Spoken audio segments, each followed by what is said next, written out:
சதாசிவம் ஒரு பழமையான முருகர் கோயிலை சரி பண்றதுக்காக அங்க சிற்ப வேலைகளை செஞ்சுட்டு இருக்கான். மல்லிகாக்கு கண்ணு தெரியாது. அந்த கோவிலுக்கு அவ தினமும் போயிட்டு முருகரை பாடி துதிப்பா. அவனுக்கு மல்லிகாவையும் மல்லிகாவோட இசையையும் ரொம்ப பிடிக்கும். மல்லிகாக்கு கண்ணு தெரியாது. ஆனா சதாசிவத்தோட ஒளி சத்தத்தையும் அவளோட இதயத்தால ரசிக்கிறா. 2 பேரும் சொல்லிக்காம தனக்குள்ள காதலை வச்சுட்டு தான் இருக்காங்க. சதாசிவம் ஒரு அற்புதமான முருகர் சிலைய செதுக்கிட்டு இருக்கான். எல்லாமே கூடி வர அந்த சமயத்துல முருகருடைய கண்ணு மட்டும் அவனுக்கு ஒழுங்கா கூடி வரவே மாட்டேங்குது. சிலைக்கு பார்வை வரணும் அப்படின்னு சொல்லிட்டு சதாசிவம் தவிக்கிறான். அந்த பார்வை யார்கிட்ட இருந்து வரப்போகுது அப்படின்னு சொல்லிட்டு அவனுக்கு தெரியல. முருகனுடைய திருவிளையாடல் இங்கதான் ஆரம்பிக்குது.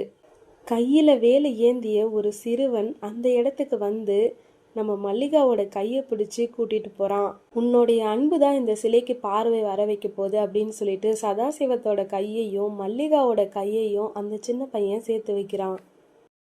அதுக்கப்புறம் மல்லிகா மேல கொண்ட அந்த அன்புனால சதாசிவம் சிலைய சரியா வடிச்சு முடிக்கிறான். கண்ணு சரியா வந்துடுது. விழிகள் இல்லை என்றாலும் அன்பால் உலகை காட்டிய ஒரு சிற்பி, இசையால் அவன் மனதை வென்ற ஒரு தேவதை. இது முருகப்பெருமான் சேர்த்து வைத்த ஞான காதல். தேங்க்யூ.